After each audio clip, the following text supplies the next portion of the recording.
On February 7th, 2022, we moved the Space Coupe into Espo Restoration in Van Nuys, California, where John Esposito and his crew are in the process of bringing the Space Coupe to completion, finally, after almost 40 years since its creation by Bill Cushenberry.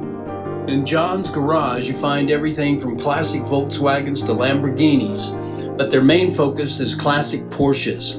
So it's appropriate that the Space Coupe should end up in this shop, since there is a connection between Porsches and Corvairs. Both of them are unibody construction with rear-mounted, air-cooled flat engines and swing-axle rear suspension. Bill Cushenberry created the Space Coupe on a modified Corvair chassis with a rear-mounted, air-cooled engine.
John, you drive that car with ease. You feel very confident about it. That's good. I gotta get some of that confidence.